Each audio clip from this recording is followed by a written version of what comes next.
ठरलं तर मग. या मालिकेच्या आजच्या भागामध्ये आपण पाहणार आहोत प्रियाने सुभेदार कुटुंबियांच्या घरी मोठं वातावरण तयार केलेलं आहे. ते वातावरण अतिशय टेन्शनचं आहे. प्रताप ते निवळण्याचा प्रयत्न करतोय, पण प्रिया मात्र ते अजिबात निवळू देत नाहीये. प्रिया सर्वांना सांगते, की आपल्या घरी सुरा पाठवणारा व्यक्ती हा दुसरा-तिसरा कोणी नसून तो महिपतच आहे. पण त्यावर प्रतापने ऑब्जेक्शन घेतलेलं आहे. प्रताप म्हणतोय, हा सुरा जर का त्याने पाठवला असता, तर त्यावर त्याचं नाव असलं असतं आणि जर का त्याचं नाव नाही, तर आपण त्याच्यावर विनाकारण असा आळ घेऊ शकत नाही आणि त्यामुळं आपण त्याच्या विरोधात पोलीस कंप्लेंट देखील करू शकत नाही. प्रियाला तर तेच पाहिजे आहे. प्रियाला पोलीस कंप्लेंट होऊच द्यायची नाहीये. तिला फक्त सुभेदार कुटुंबियांना भीती घालायची आहे. खरं तर त्यांची गंमत करायची आहे. पण तिच्या या गमतीमुळे खरोखरच सुभेदार कुटुंबीय घाबरलेत.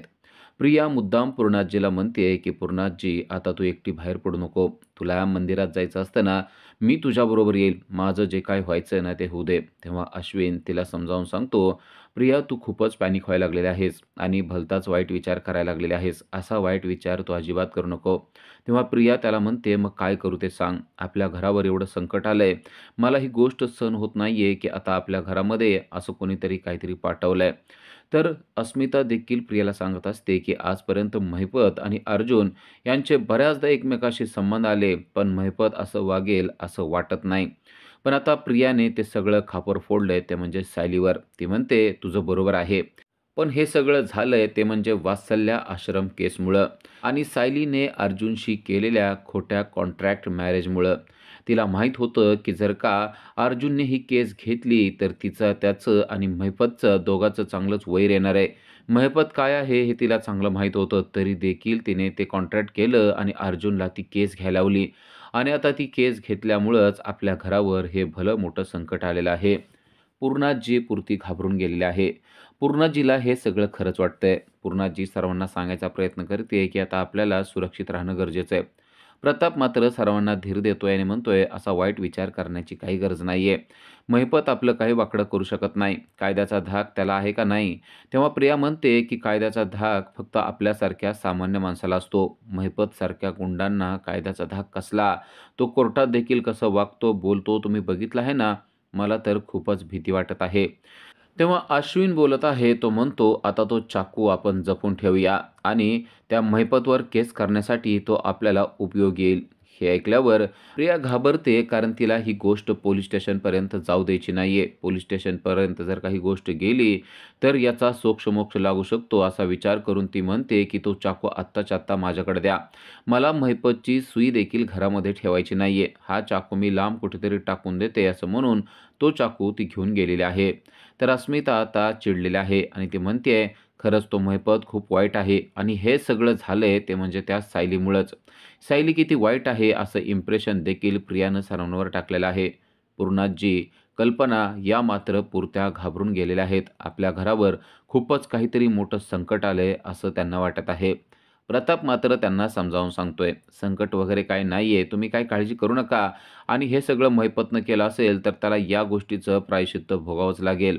अर्जुन काय शांत बसणार नाहीये," असं देखील तो सर्वांना सांगत असतो. अश्विन म्हणतो, "मला देखील असंच वाटतंय. आपण जरा जास्तच घाबरून गेलेलो आहे. एवढं घाबरण्याची काहीच गरज नाही." आता प्रिया तो चाकू फेकून देऊन पुन्हा माघारी आलेली असते.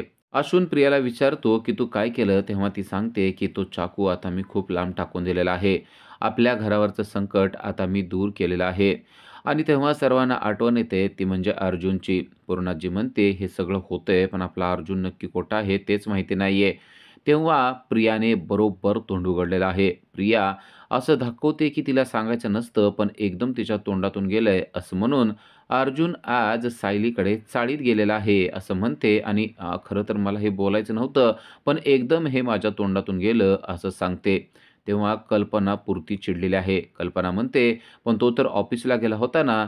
तेव्हा प्रिया म्हणते, की "नाही, तो चाळीमध्येच गेलेला आहे." तेव्हा प्रताप विचारतो, "पण हे सगळं तुला कसं काय माहिती?" तेव्हा ती सांगते, की "चैतन्य फोनवर बोलत होता, तेव्हा ते माझ्या कानावर पडलं. खरं तर मला ते ऐकायचं नव्हतं, पण तो अर्जुनविषयी बोलत होता, त्यामुळंच मी ते ऐकलं." आणि आता अर्जुन चाळीमध्ये गेलेला आहे, ही गोष्ट देखील तिने पटवून दिलेली आहे. तेव्हा स्मिता म्हणते, "त्या अर्जुनचं काय चाललंय ना, तेच मला कळत नाहीये. घरावर एवढं संकट आलंय आणि तो तिकडं चाळीत जाऊन बसलाय." तेवढ्यात अर्जुन आलेला असतो. अर्जुन येऊन पाहतो तर दारातच सर्वजण उभे आहेत आणि सर्वांचे चेहरे गंभीर झालेले आहेत. तो आल्याबरोबर सर्वांना विचारतो, की "काय झालंय? तुम्ही असं सर्वजण गंभीर का झालेले आहात? काय मॅटर झालेलं आहे?" असं तो विचारतो. तेव्हा प्रताप मात्र त्याच्यावर भलताच चिडलेला असतो. तो म्हणतो, "आपल्या घरावर काय संकट आलंय याची तुला अजिबात जाणीव नाहीये." अर्जुन विचारतो, "नक्की काय झालंय?" तेव्हा प्रताप सांगतो, की "आज आपल्या घरी पेड्याचा बॉक्स आणि एक चिठ्ठी पाठवण्यात आलेली आहे आणि ती चिठ्ठी आणि पेड्याचा बॉक्स महिपतने पाठवलेला आहे." महिपतने आपल्याला पेड्याचा बॉक्स आणि चिठ्ठी पाठवली आहे या गोष्टीचा राग अर्जुनला आलेला असतो. आणि आता पूर्णाजी म्हणते, "त्याला या सगळ्या गोष्टीचं काहीही पडलेलं नाहीये. अर्जुन, तू आज दिवसभर कुठे होतास ना ते सांग." खरं तर अर्जुनला हे कोणालाच कळू द्यायचं नसतं, की तो सायलीच्या घरी, सायलीच्या गल्लीत गेलेला होता आणि त्याने मेडिकल कॅम्प देखील आयोजित केलेला होता. पण प्रियाने हे सगळं सांगून ठेवलेलं असतं. अर्जुन त्यामुळे उडवाउडवीची उत्तरं देत असतो. पण आता घरच्यांनी त्याला नेमका तोच प्रश्न विचारलाय. आता अर्जुनच्या हातात ती चिठ्ठी पडलेली असते आणि ती चिठ्ठी वाचल्यावर त्याला खूपच राग आलेला असतो. अश्विन त्याला सांगतो, की "ही चिठ्ठी सकाळीच आपल्या घरी आलेली आहे, पण तुला त्याचं काहीच नाहीये. तू मात्र कुठे जाऊन बसलाय त्याचं उत्तर देखील देत नाहीयेस." तर कल्पना म्हणते, "एवढ्या चिठ्ठीवरच प्रकरण भागलेलं नाहीये, तर महिपतने आपल्यासाठी एक सुरा देखील पाठवलेला आहे." हे ऐकल्यावर तर अर्जुनचा राग अजूनच डबल झाला आहे. अर्जुन म्हणतो, "सुरा? सुरा कसं काय पाठवला त्याने?" महिपत सुरा पाठवणं शक्य नाहीये, कारण त्याला माहिती आहे की हा केवढा मोठा अपराध आहे. या अगोदर डॅडच्या केसमध्ये तो जेलमध्ये देखील जाऊन आलेला आहे. त्यामुळं तो सुरा पाठवेल असं मला तर वाटत नाही. पण कल्पना त्याला म्हणते की त्यानेच तो सुरा पाठवलेला आहे. तेव्हा अर्जुन म्हणतो, "तो सुरा कुठे आहे तो माझ्याकडे द्या. त्या सुऱ्यावर त्याचे काहीतरी निशाण असतील, त्याचं नाव असेल किंवा त्याचे फिंगरप्रिंट तरी मला पाहायला मिळतील." हे सगळं ऐकल्यावर प्रिया मात्र अगदी घाबरून गेलेली आहे. कारण अर्जुन आता त्याच्या वकिली भाषेमध्ये बोलायला सुरुवात करतोय. तिच्या लक्षात आलंय, की ही तर गोष्ट आपण विसरूनच गेलो होतो. कारण प्रतापने या अगोदर अशी धमकी दिल्यामुळे त्याला जेलमध्ये जावं लागलेलं आहे. पण आता अर्जुन याच्या मुळापर्यंत गेला तर त्याला समजणार, की हे सगळं कांड आपणच केलेलं आहे. पण तेवढ्यात पूर्णाजीने त्याला प्रश्न विचारलेला आहे. "या सगळ्या गोष्टींचा छडा तर तू लावशीलच, पण आज तू कुठं होता ते तू सांगितलं नाहीस ते अगोदर सांग." तेव्हा अर्जुन उडवाउडवीची उत्तरं द्यायला लागतो. पूर्णाजी म्हणते, "आम्हाला माहिती आहे तू सायलीच्या गल्लीत गेलेला होता आणि तिथं तू फ्री मेडिकल कॅम्प देखील लावलेला होता."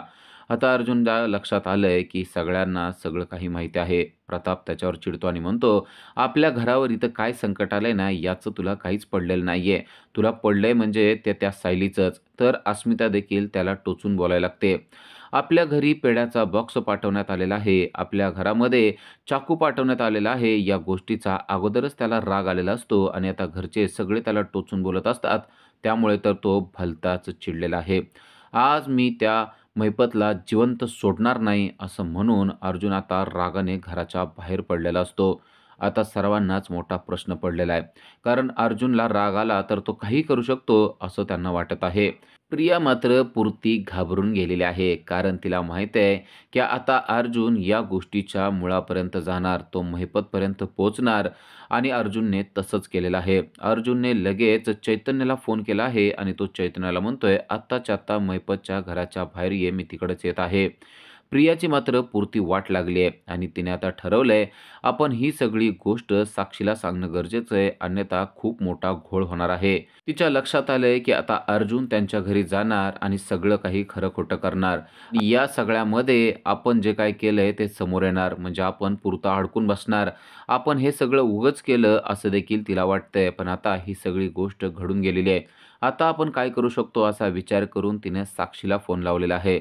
साक्षीला फोन लावून ती बोलते आणि म्हणते, की "साक्षी, अगं एक छोटासा घोटाळा झालाय. मी माती खाल्लेली आहे, थोडं सांभाळून घे." असं म्हणून तिने झालेली सगळी गोष्ट साक्षीला समजावून सांगितली आहे. इकडे जनता चाळीमध्ये म्हणजेच सायलीच्या घरी एक मीटिंग बसलेली आहे. मीटिंग आहे मकर संक्रांतीनिमित्त. मकर संक्रांतीनिमित्त जनता चाळीमध्ये एक चांगली परंपरा आहे. ती परंपरा म्हणजे चाळीतील तरुण लग्न झालेल्या कपलला पतंग उडवण्याचा मान द्यायचा आणि त्यासाठी एका भांड्यामध्ये काही चिठ्ठ्या देखील ठेवलेल्या आहेत आणि त्या चिठ्ठीतून एक नाव काढलं जाणार आहे आणि ती चिठ्ठी ज्याची येणार आहे त्या दोघांनी एकमेकाच्या विरोधात पतंग उडवायचे आणि त्या कपलमधील जो जिंकेल त्याचंच त्या कुटुंबावर वर्चस्व असणार आहे असा देखील मान त्या व्यक्तीला देण्यात येणार आहे. हे सगळं ऐकल्यावर मधुभाऊंना देखील आनंद होतो. खूप चांगली प्रथा आपल्या चाळीमध्ये आहे असं ते म्हणतात आणि आता चिठ्ठी काढण्याची वेळ देखील आलेली आहे. चिठ्ठी काढली जाते आणि त्यामध्ये नाव येतं ते म्हणजे शीतल आणि गौतम या दोघांचं आणि आता ते दोघे मकर संक्रांतीला पतंग उडवणार आहेत. कुसुम सर्वांना सांगते, की शीतल आणि गौतम हे दोघं आता मकर संक्रांतीला पतंग उडवणार आहेत. शीतल आणि गौतम या दोघांमध्ये जो जिंकेल त्याचंच त्या कुटुंबावर वर्चस्व असेल असा त्याचा अर्थ असणार आहे. हे सगळं ऐकताना सायलीला आठवण येते ती म्हणजे अर्जुनची. तिच्या मनामध्ये असे विचार येत आहेत, की या सगळ्यासाठी अर्जुनसुद्धा आला तर किती चांगलं होईल. कुसुमला देखील हीच गोष्ट वाटत आहे. कुसुमला देखील वाटतंय, की ही पतंगाची स्पर्धा पाहण्यासाठी आणि पतंग उडवण्यासाठी अर्जुन देखील आला तर किती चांगलं होईल आणि ही गोष्ट तिने सायलीला सांगितलेली देखील आहे. आपण यासाठी अर्जुनला देखील बोलूया का? असं ती तिला म्हणते. तेव्हा ही गोष्ट तिला देखील खूपच आवडते. चाळीमध्ये अजून चर्चा चालू आहे ती म्हणजे आज झालेल्या मेडिकल कॅम्पची. मेडिकल कॅम्प खूपच चांगला झाला. मधुभाऊंच्या जावयांनी जे काही केलंय ना, ते खूपच चांगलं केलंय असं सुद्धा बाकीचे लोक बोलत आहेत आणि त्यामुळं आपल्या चाळीतल्या बऱ्याच लोकांना फायदा झाला. त्याचबरोबर मधुभाऊंची तब्येत देखील आज त्या कॅम्पमुळेच चांगली झालेली आहे, असं देखील सर्वजण बोलत असतात. सर्वजण अर्जुनची स्तुती करत असतात. खरं तर ही गोष्ट मधुभाऊंना पटत नसते, पण अर्जुनने जे काही चांगलं केलेलं आहे, त्यामुळंच सर्वजण त्याची स्तुती करतायत, ही गोष्ट त्यांच्याही लक्षात आलेली असते. आता गौतम आणि शीतल यांची चिठ्ठी निघाल्यामुळं त्या दोघांमध्ये चुरस लागलेली असते. गौतम शीतलला म्हणत असतो, की मीच जिंकणार, तर शीतल गौतमला म्हणत असते, मी तुला जिंकूनच देणार नाही. हे सगळं पाहताना मधुभाऊंना देखील आनंद होत असतो. कारण चाळीमध्ये खूप चांगली प्रथा आहे आणि यामुळं सर्व चाळीतले लोक एकत्र येतात. या गोष्टीचा आनंद त्यांना होत असतो. तर त्यांच्याच चाळीतली एक व्यक्ती सर्वांना सांगत असते, की आता मकर संक्रांतीला सर्वांनी एकत्र यायचं आहे आणि हे दोघं कशी जुगलबंदी करतायत ते आपण पाहायचं आहे आणि जो जिंकेल त्याला शाबासकी द्यायची आहे. तर इकडे चैतन्य महिपतच्या घराच्या बाहेर येऊन उभारलेला आहे आणि तेवढ्यात अर्जुन देखील आलेला आहे. अर्जुन रागाने बाहेर उतरतो आणि तो पळतच महिपतकडे चाललेला आहे. चैतन्य त्याला थांबवण्याचा प्रयत्न करतोय, पण अर्जुन मात्र अजिबात थांबत नाही. अर्जुनला राग आलेला आहे. चैतन्य त्याला म्हणतोय, "अरे अर्जुन, काय झालं मला सांगशील का? जरा बोलशील का?" पण तोपर्यंत अर्जुन धावत पळत आतमध्ये गेलेला आहे. आतमध्ये साक्षी उभी असते आणि जाऊन साक्षीला तो म्हणतोय, "महिपत कुठे आहे?" तेव्हा साक्षी म्हणते, की "नीट बोलायचं."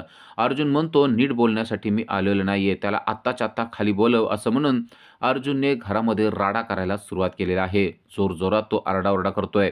"महिपत, महिपत आत्ताच्या आत्ता खाली ये. तुला काय वाटतंय तुझ्यासारखं कोण नाहीये का?" असं म्हणून त्याने महिपतला बोलवून घेतलेलं आहे. महिपत देखील आता खाली आलेला आहे. त्याला दिसतंय की अर्जुन रागाने लालेलाल झालेला आहे. महिपत त्याला म्हणतो, "तुला काय झालंय ते सांगशील का?" तेव्हा अर्जुन म्हणतो, "तू आज माझ्या घरी पेड्याचा बॉक्स आणि चिठ्ठी पाठवली."